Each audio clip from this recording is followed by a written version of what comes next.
Welcome to the Retire with Purpose podcast. My name is Casey Weade, and it is my mission to deliver clarity and purpose and elevate meaning in your life through personal and practical financial strategies. But it's not all about the financial stuff when it comes to life. It's much deeper and much more meaningful than that. As you make these major life transitions, there's a lot to think about, not just what's going on in here and what's going on in here, but what is going on in your body. And today we're going to be focusing on fitness and nutrition with a wonderful expert that we have here with us today. We have Joan MacDonald joining us. She is a 77-year-old fitness influencer with 1.8 million Instagram followers. And over the last 5+ years, she has underwent a remarkable health transformation. At 70, she was on medication for high blood pressure, acid reflux, she had arthritis, she had difficulty walking up and down the stairs, and she didn't know if she was going to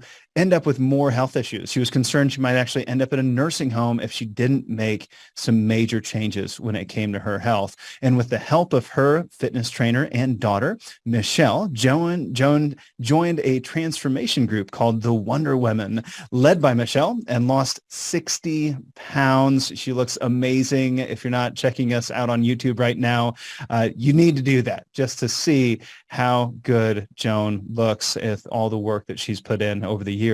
And now, alongside her daughter, Joan, she helps inspire, motivate, and train others to improve their wellness at any age through her Instagram content, YouTube channel, and through her training program, Train with Joan. We'll put all that in the show notes. So if you want to train with Joan, it'll be as easy as clicking right there in the show notes. She also co-authored a book with her daughter titled Flex Your Age, Defy Stereotypes and Reclaim Empowerment.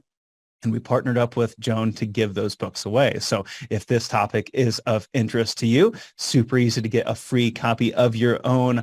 All you have to do is this: write an honest rating and review of the podcast over on iTunes. Then shoot us a text. You can text us the word book to 866-482-9559. We'll shoot you a link, provide us that iTunes username. We'll verify your review and send you the book for free. It is that easy. With that, I want to welcome Joan to the show. And I want to thank you for inviting me. That's some introduction. Well, I'm very excited to have you here with us, Joan. Whenever we have a fitness, nutrition conversation, it is just, I find it really moves people, literally and metaphorically. And I know that's what we're going to do today. You've been doing this for quite some time. And I wanted to kick off today. Prior to these interviews, we reach out to all of our weekend reading subscribers about a week prior to the interview. And we say, hey, what's on your mind? What kind of questions would you like to ask? And then we are able to bring those into the conversation. I don't always open with one of our weekend reading subscribers' questions, but I thought Harold had a perfect question for us to kick off the conversation with, because I know you've had some major changes that you've went through over the last decade. And I think this really is a great lead in to telling your story. Harold asked, at what point did you finally decide it was time to make a lifestyle change? Feel free to take us back as far as you want to take us back and take us through that process. My daughter and son-in-law were planning on moving down to Mexico. As a matter of fact, they had already set up to go down there, and she was visiting, and I had been to the doctors, and my doctor wanted to up my medication for my blood pressure, which I have kidney disease. So I had kidney failure, and it was just that I was losing too much fluid with what I had been doing at the time. And I wasn't being able to keep my blood pressure on an even keel. And that affects the kidneys. And she goes, oh my God. She really, she kind of lit into me in a good way. It was just to bring me around to say, look at Mom, I can help you if you let me if you join my transformation group. And I'm going, yeah, but you're going to be in Mexico. And here I am in Ontario. And I had no idea how to do anything technical, I was lucky I could turn on a computer and just, Mhm. entertain myself with that. But I didn't have a lot of experience with technology. So her and her husband decided that, okay, if you come with us for a couple of weeks and we'll try to feed you all this information that we can, and then all we are is a phone call away. So anyway, I did start in Mhm. January of 2017, and I told her I don't want to lose weight too fast because I'll probably gain it back again because I've done that yo-yo Mhm. dieting type of thing. I said I need to have um, direction and change how I live because I am not happy, and I wasn't happy. Hadn't been happy for several years. Um, so anyway, the first 6 months was a game changer for me. It made me want to keep going because I could see the changes in my body in that 6 months. What's it going to be like in a year? And that's Yeah. what I was thinking to myself. And I said, I got to keep going because I'm curious now of what the outcome is going to be. Because it's Yeah. not a diet. It's a whole lifestyle change. If you've ever seen my beginning photo, it's terrible. I didn't realize how big I was until I did comparisons Mm. of myself because it's about you, not about anyone else. Don't compare yourself with anyone else because it doesn't work that way. You have to make the best of you. And I just decided because 45 pounds later, like after 6 months, I'm going, wow, I had to change my whole wardrobe. Mm. Like I'd lost so much weight.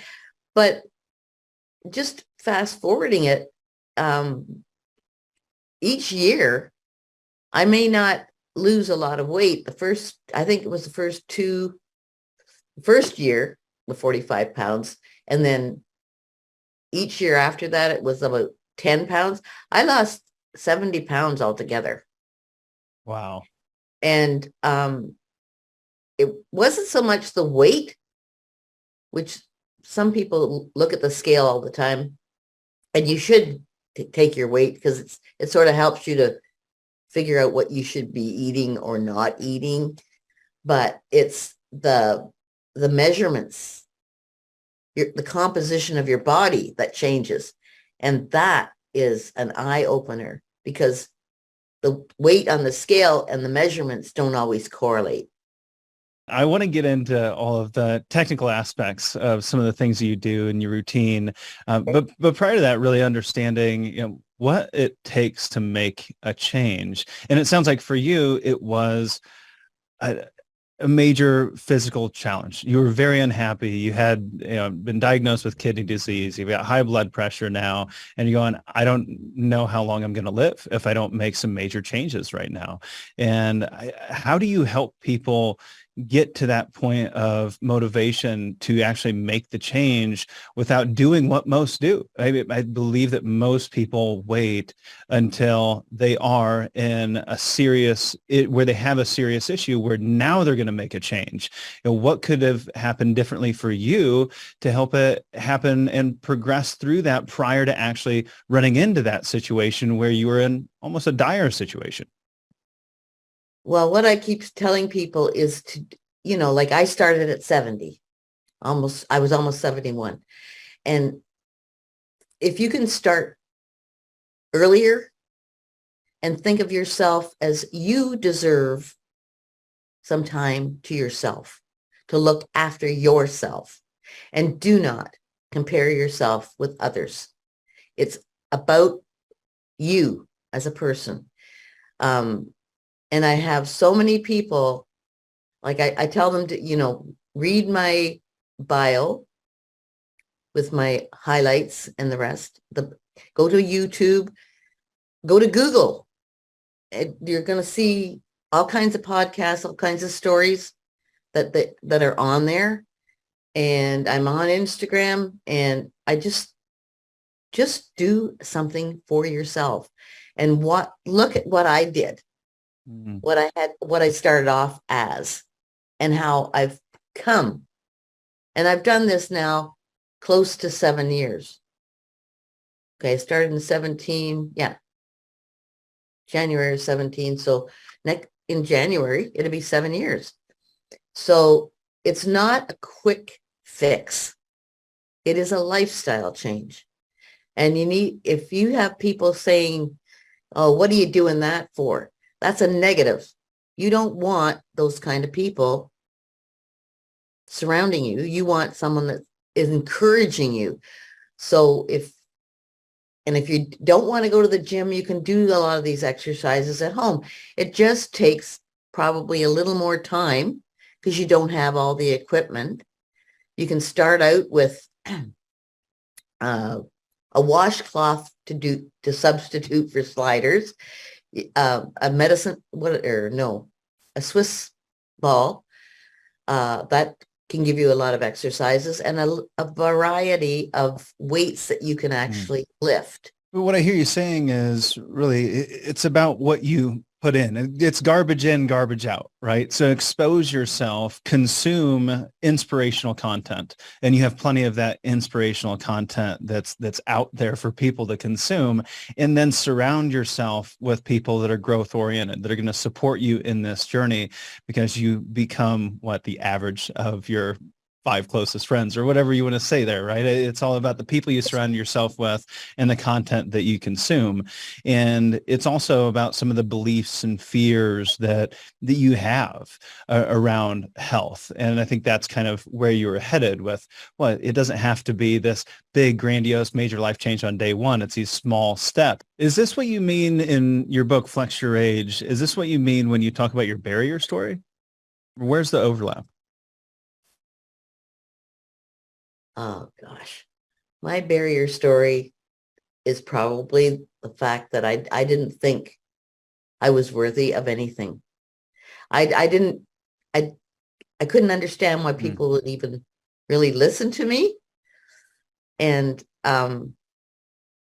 because you're an older person who wants to listen to an old person, but apparently that's not how people think. They see an older person doing something about it, and it gives them hope. If she can do it, maybe I can do it. And that's what keeps spurring people on. And this is a comment that I get repeatedly.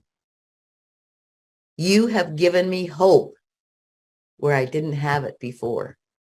Because you got people that are saying, why would you want to do this? Like, just sit back and relax. But you have to be active in order to blossom. And you're not just referring to your health when you say that. It's all about getting your health back. And your health is your wealth.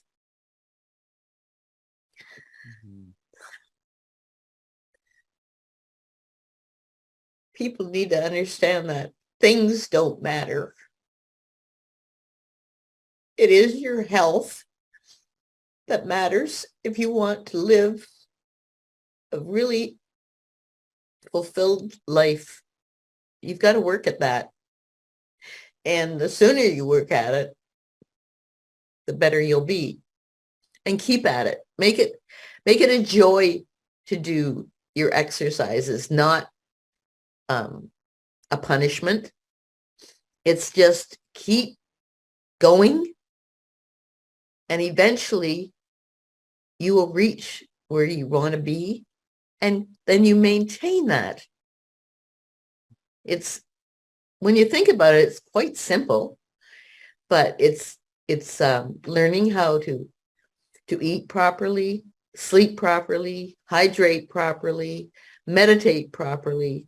Like, you do all these things, and it becomes a habit. And you want you said your health is your wealth, and I saw how much that meant to you. I see the emotion that brings forward for you.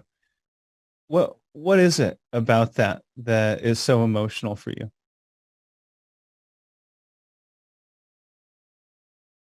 It's just, I think, watching other people give up too soon, and money can't buy you health. You have to work for it. And there's people out there that what they've got in their life and their health is devastating. It's horrible to watch that. And I've had many people in my life that have let go of that or couldn't control anything because they have a blood disorder that can't be fixed. You know, you can get some treatment that'll help you stay alive a little bit longer, but it's not really doing the work. You can't reverse everything. So when you have the opportunity of making your life healthy, why wouldn't you take that? It's such an inspirational story for so many to know. I just need to share my wisdom and look at what can happen when someone with all of the experience, knowledge, and you don't even have to know everything that you're doing. You just get out there and you share it. Yeah. And I think that's the reason I've got the followers, is because I just share what I experience, and it seems to motivate them. Like, people, you'll get the odd person that says, what keeps you motivated? Well, just looking at my before picture and myself now, that's got to be motivation for you. I've been in maintenance now for 2 years. So it's like I'm not intending to I don't want to be thin. I just want to be healthy. Yeah. And I can control, like, the first year I came off all my medication, and I had the help of my doctor, because I said, my daughter thinks she can get me healthier if I exercise and eat properly. And the doctor, doctors will tell you but they don't really give you the kind of information that Michelle is giving for people. And they leave it entirely up to you. But it's like, you just do this and you'll be fine. You want that encouragement constantly, because after a while, then you start believing in yourself, because you're doing it. You're doing the work. Not me doing it for you. It's you doing it. You got to realize that. And a lot of people don't when they begin. They just don't understand that movement, not just sitting on the couch watching TV constantly. Movement is your ticket to health. So you're really a believer. I mean, a lot of what I hear is just getting back to basics, keeping it simple. Sure, weigh yourself in the scale, take 3 measurements, and set some goals and start to move. And just do some stuff. But you do talk about strength training quite a bit in its importance. And I think there's a lot of misconceptions around weight training especially for older adults. You're doing weight training. So what are some of those misconceptions or myths that you could help us bust around strength training for older adults? Well, I thought I didn't want to do the strength training because I didn't want to look like a guy. But now I see how silly that was. The definition in my body of muscle is only when I flex, pretty much. It doesn't stand out all the time. So you're working out like Arnold, but you don't look like him. No. I'm glad about that. But some people are just so afraid And they don't realize as you get older, and it's proven that you need more protein to maintain your muscle and to be able to build it. If you like, I don't know if you've ever been in a nursing home, they get so little protein and not on every meal. They have 3 meals a day. I eat 5. And but I eat smaller meals. That just keeps your body working constantly to digest all that. So I don't have huge meals. I just eat every 3 hours. Mm-hmm. And it works really well. I'm pretty sure between JJ and Michelle, they have thousands of success stories. And I know even with how I do these challenges, 4 challenges a year, and they're only like 6 weeks long at the most, but it's a sort of a beginner for a lot of people, and some of them are really new at it. Some have had experience in a gym or, like working out on their own, but it's a combination of your food, your hydration, your sleep, all paramount, because your sleep, that's when you're digesting a lot of stuff, a lot of the food, and making sure that you have X number of protein every meal. And what is good for me is not necessarily good for you, the proportions. What is the kind of optimal workout schedule? I know we had a question from Jim, one of our subscribers, asking what the optimal workout schedule looked like for cardio and strength training. Well, for cardio, when I first started out, I think I was doing like 10 or 15 minutes when I first started out. And it's every day? Pretty much every day that I was working out. And I was doing 5 days of workout. I didn't start with the free weights until I think it was the 2nd month. I was just using the machines like that they have in the gym. And if I could get yoga in, and people, I know there's guys and women that, look at yoga as nothing, but that's a workout. Let me tell you, when you have to try to get your body in a certain shape, like position, it's a real workout. You can work up a real good sweat that way. But so is there a certain number of days now that you recommend or that you yourself are doing cardio or strength training, 2 days of cardio, 3 days of strength training? Or are you combining the two, it sounds like? Well, I combine the two at some point. I do less cardio when I'm working out, but the days that are my rest days, I work cardio for an hour. And usually I'm on a bike ride, because in Tulum, that's my only means of transportation is my bicycle. So even me going down to the beach is going to take me at least a half an hour one way, and come back. It's another half hour. Well, that's a long workout for sure. It is. When we talk about macros, I don't know that everyone has the same experience with a macro diet as you do. Could you explain in layman terms what is a macro diet? What are macros? Macros are micronutrients. So all the food that you eat is made up of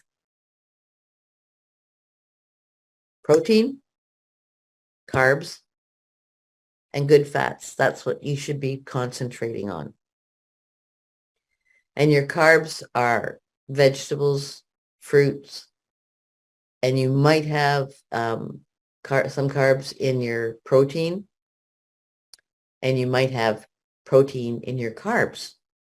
So they recommend that you make up your diet, like your food for the day, in by looking at, it's going to be the same amount of protein per meal, the same amount of carbs pretty much for your meal, for at least the 2 meals, and then it adjusts for the last 3. So you try to stay away from starches at the end of the day.